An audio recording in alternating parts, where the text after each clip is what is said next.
Banamali Mansion on Bombay's Khetwadi Lane became a landmark for spiritual seekers. Here lived Nisargadatta Maharaj, a great sage living in relative obscurity, running a small beedi cigarette shop. Maharaj, simply dressed, was constantly absorbed in meditation and self-enquiry, seemingly unaffected by his surroundings. Despite the squalor of the lane, visitors, both Indian and foreign, sought him out. The sight of gleaming Mercedes cars arriving at number 10 Khetwadi Lane was a striking contrast. Maharaj rarely spoke about himself. Information came from early devotees, mostly poor people who bought beedis. Maharaj would engage them in spiritual conversations, avoiding idle gossip. A small group of earnest seekers would often gather outside the shop, listening intently to his wisdom. It was not unusual to see people buying beedis and then staying for hours, captivated by Maharaj's simple explanations of profound truths.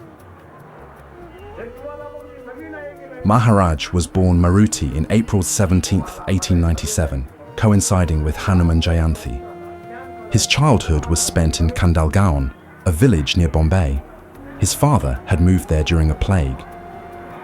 When pressed for his birth date, Maharaj famously replied that he was never born, referring to the eternal self rather than the physical body. He recalled fondly being carried on his father's shoulders. His father, a poor farmer, died in 1915, forcing the family to return to Bombay to find work. Maruti became a clerk, but left due to his independent nature, valuing freedom above all else. Growing up with little formal education, Maruti worked on the land with his father. He was known for his inquisitive mind, pondering life's mysteries. He started his beedi business in Khetwadi, eventually expanding to 8 shops. He married and had 4 children. Despite his business success, a sense of something missing persisted. He sought guidance from his learned friend Vishnu Gaur, who sparked questions about the world, man, and God. Another friend, Yashwanth Rao, introduced him to Siddharameshwar Maharaj, a realized soul who initiated him and gave him a mantra. This was a turning point.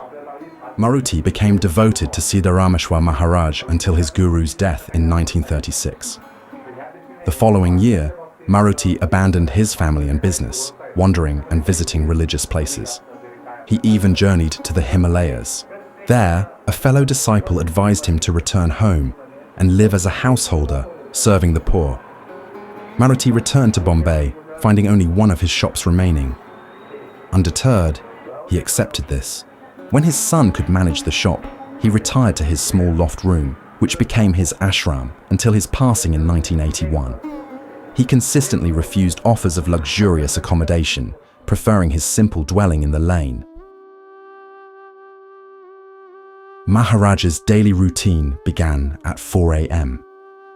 He used the public toilet across the street, demonstrating his detachment by using facilities shared by the poor, despite the often unpleasant conditions of Bombay's back alleys. He bathed in the kitchen, as there was no bathroom. This stark simplicity highlights his rejection of luxury, preferring a monk-like existence in his small apartment. Besides a loft room, barely large enough for 20 people, where he received visitors, his living space offered no modern comforts. Devotees, some traveling from overseas, sought him out in the obscure Khetwadi Lane, undeterred by the surroundings, demonstrating their genuine interest. Maharaj didn't wear saffron robes or beads like traditional sadhus. He dressed simply, like the local poor. His personality was complex. Initially a non-vegetarian, he later became vegetarian, with a fondness for sweets like puran poli and srikhand.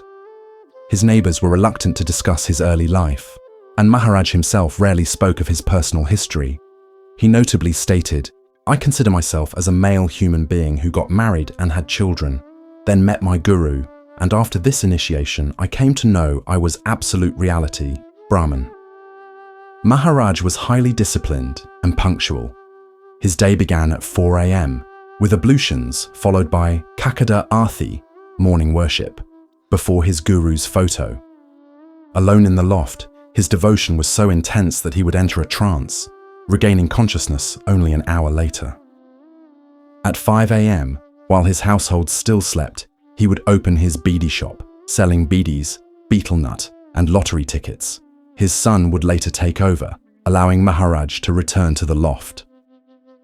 At 7:30 a.m., meditation took place, followed by readings from the Dasbodh by Swami Ramdas and other works on the lives of saints like Eknath and Tukaram. At 8:30 a.m., an hour of ecstatic Pandharpur-style bhajans, devotional singing, commenced, with Maharaj joining the bhajan dance, losing himself in the experience. By 10 a.m., he was ready to receive visitors, including foreigners. His ecstatic dancing was a sight to behold, creating an atmosphere of joy that sometimes moved even waiting foreigners to join the bhajans. Before speaking, Maharaj would observe the gathered crowd. He expressed dissatisfaction with those who simply stared without asking questions, even when encouraged. He advised such individuals to join an ashram and begin their own spiritual practice. This was partly due to limited space in the loft, which often left earnest seekers, sometimes from distant lands, standing downstairs due to lack of room. Maharaj felt for these people and implemented a 10-day limit for non-serious seekers to make room for newcomers.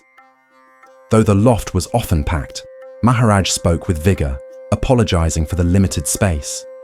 At noon, he concluded the first session, inviting everyone back at 3 p.m. for a second session of talks and questions.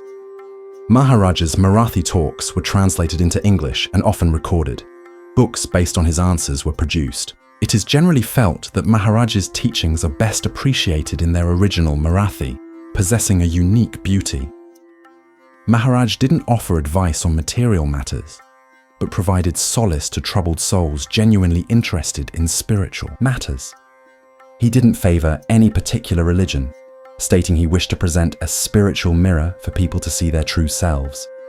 In one session, Maharaj gently chided a local man for only singing bhajans, questioning his understanding of the teachings for those who had traveled far.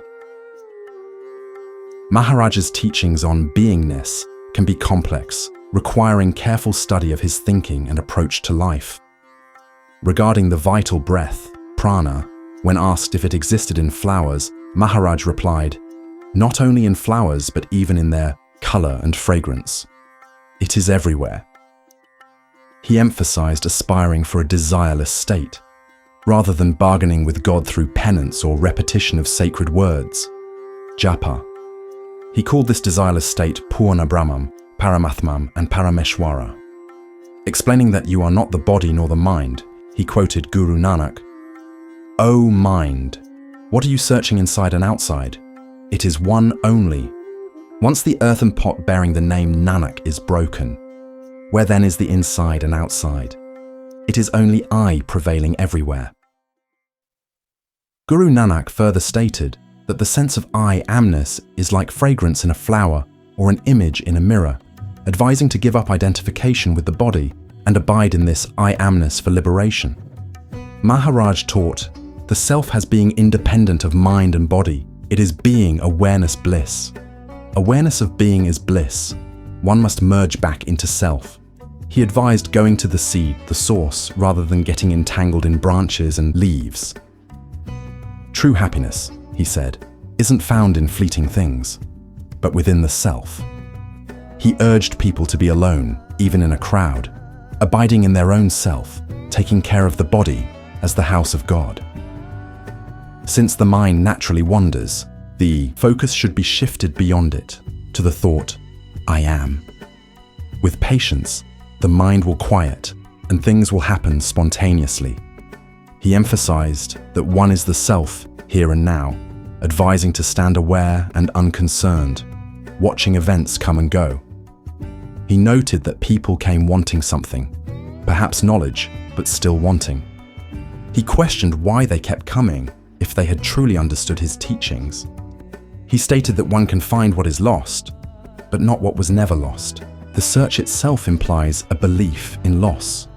He questioned what this lost self was, what was expected to be found.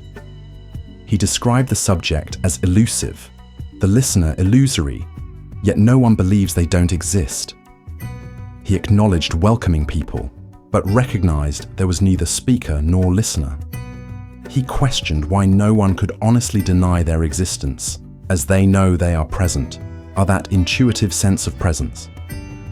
He explained that he couldn't give a program for liberation, as there is no bondage. He showed that what one is not what one thinks one is.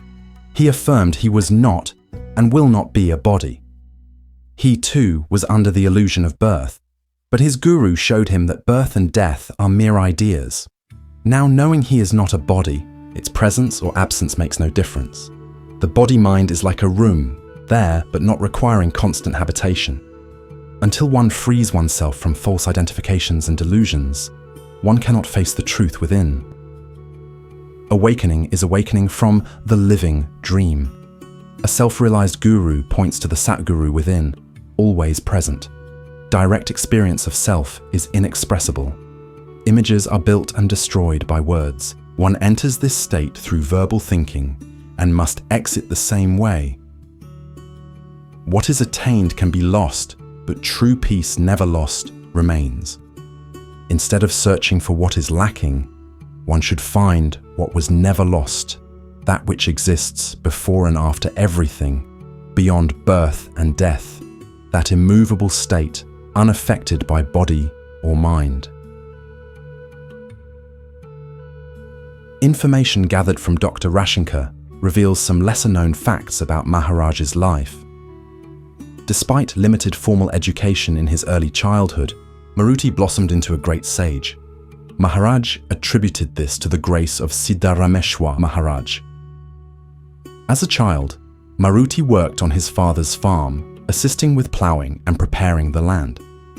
His father regretted Maruti's lack of schooling, torn between sending him to the local primary school, only up to 4th standard, and the family's reliance on agriculture. Attending the village school meant a 5 or 6 mile walk each way, a difficult ordeal for a young child. Though his father, having lived in Bombay, valued education, circumstances prevented sending Maruti to a school in the city. Maruti's daily life involved working on the farm with his father and brothers and grazing cattle in the nearby forest. In the evenings, his father would gather the family and tell stories from the Navnath Bhaktisar, Ram Vijay, and Bhaktivivai. Vishnu Gaur, a learned Brahmin priest, would sometimes join them, engaging in spiritual discussions with Maruti's father. Maruti greatly admired Vishnu Gaur, who embodied piety, courage, perseverance, and hard work. While his brothers had experienced life in Bombay, Maruti was a product of rural life. Yet even at 14, a spirit of inquiry arose within him. He pondered how a small sowing yielded a much larger harvest, given only soil and water. He wondered about the origin of fruit, and how sour fruit ripened into sweet ones. These questions troubled him. When he asked his father, he was told it was God's play, Leela. Maruti then thought God must be very powerful. He heard stories of the Navnath's abilities, and wondered how they could do and undo things if God controlled everything, even considering them more powerful than God. This led to questions about whether there was one God or many. He found no satisfactory answers until he met his guru, Siddharameshwar Maharaj, who convincingly explained God's role in managing everything, including birth and death, and God's greater power than even the Navnaths. Maruti was a strong and healthy boy, always ready to help others, such as during funerals or fires. He often helped villagers lift cattle that had fallen into wells. He showed no prejudice based on caste and felt deeply for poor families of the Harijans, lower caste, questioning his father about the existence of poverty and the unequal circumstances of birth if a merciful God existed. His father, Shivaram Pant, though pleased with Maruti's intelligent questions, worried about his lack of formal education. He died in 1915, telling Vishnu Gaur shortly before his death that he was about to pass. Maruti deeply loved his father, who died in his lap, causing him great sorrow. Despite limited formal schooling, Maruti's intuitive intelligence was nurtured by Vishnu Gaur, who guided his spiritual seeking. The simple, rural life further fueled his questions. It's important to note that Maruti was a Bandari by caste, traditionally involved in producing and selling country liquor. However, his father had kept them away from this business. In 1918, Maruti went to Bombay to work and support his family. He worked during the day and studied at night, a taxing schedule. He found regular schooling impossible, but the family needed income. He took a job as a clerk at Princess Dock, ending his formal education. However, he remained restless, thinking of his future and how to increase his income for his family. He was ambitious and decided to start his own business rather than work for others. Despite lacking formal education, Maruti's intelligence and physical strength allowed him to prosper. He gathered some capital and opened a small shop selling beedis, betel nut, and tobacco. As his business grew, he recognized its limitations. Using his savings, he expanded into other ventures, opening a cutlery shop and then a ready-made garment shop. He was frugal and reinvested his profits. Recognizing the lucrative nature of the beedi trade, he began producing his own beedis, which quickly gained a strong reputation and high demand. He then opened a cloth shop. With increasing financial stability, he married Sumathabai in 1924. He often credited God's kindness and mercy, always seeking what truly belonged to him. He would ask his guru, "Kindly tell me who I am and what is mine. I want what is mine. I will not touch anything that is not mine." His guru told him he was the ultimate truth. His business flourished, employing around 40 assistants across various shops, from Khetwadi in Girgaon to Boribunda. Due to his success, people began calling him Shet, a term for wealthy businessmen, and he became known as Maruti Rao Shet. Despite his material success, fundamental questions that had troubled him since childhood remained. He pondered, "What is this world? Who am I? Where is God? Can we see him or talk to him?" These questions increasingly preoccupied him, and he began losing interest in his business. He encountered many sadhus and sannyasis who, despite their outward appearance of saffron robes, beads, and tilaks, seemed ignorant of God. Maruti continued traditional pujas, ritual worship, fasts, and vrathas, vows, as instructed by his father. He visited the Shiva temples at Phuleshwar and Walkeshwarand, observing the required fasts according to his mother's wishes. Before going to the temple each day, he offered flowers to his mother, bowed deeply, and then searched for a cow to feed with grass.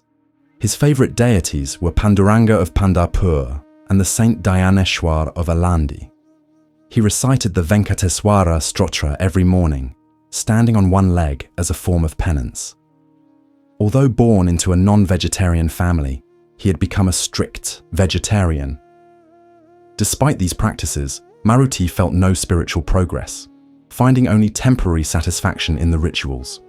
His business continued to run smoothly under the care of trusted employees. Recalling stories from the Navnath Bhaktisar, the incredible austerities, tapas of the Navnaths raised doubts, yet he deeply respected Machindranath.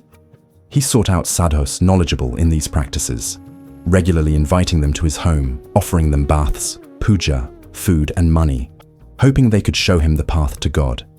This also proved fruitless.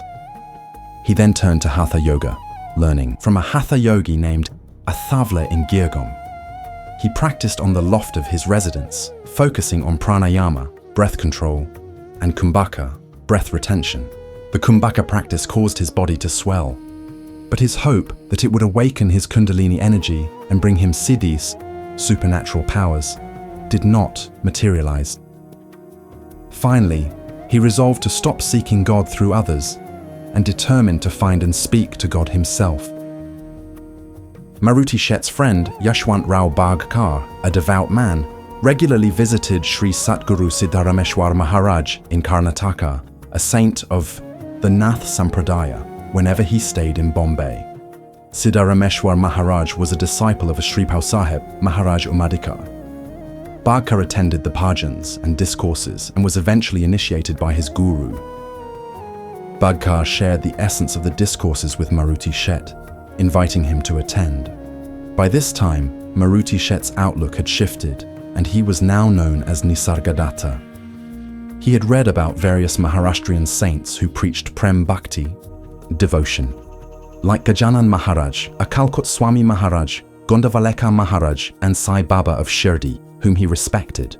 However, he doubted the existence of such saints in Bombay, and was disillusioned by so-called sadhus seeking only food and money. He was therefore initially uninterested in initiation from Siddharameshwar Maharaj. Bhagkar, saddened by this, pleaded with Nisargadatta to attend the discourses at least once. Nisargadatta reluctantly agreed. Siddharameshwar Maharaj was staying with a disciple, Sri Pathare. One evening, Nisargadatta, Bhagkar, and Nisargadatta's brother went to attend the bhajans and discourses. At the entrance to Tara Temple Lane, where Siddharameshwar was staying, they encountered young boys mocking him and urging people to turn back. Nisargadatta's brother refused to go further, advising Nisargadatta to do the same. However, having given his word to Bhagkar, Nisargadatta insisted on continuing. The discourse that evening on the Yoga Vasishtha was difficult to understand, and the sadhana preached was beyond him. Yet, Maharaj's words lingered in his mind. A few days later, Maharaj called for Nisargadatta and offered him initiation. Knowing the guru-disciple relationship required strict obedience, Nisargadatta hesitated. Sensing this, Maharaj reassured him, saying he could leave if he didn't wish to continue. Relieved, Nisargadatta happily agreed to become his disciple, on his own terms. This highlighted his uncompromising nature in his spiritual quest. He gradually distanced himself from business associates and others who found him odd, unable to comprehend his constant state of meditation. When Nisargadatta prostrated before his guru, Maharaj asked him to sit. As he listened to his guru's words, he experienced something profound and entered samadhi, a state of deep absorption. He later described this experience as Bambal Zala, meaning his identity had shifted. He became the whole universe. Eventually, even this universal identity vanished, and he regained consciousness only when his guru brought him back. The long-standing questions that had troubled him were finally answered at his guru's feet. This occurred in 1933,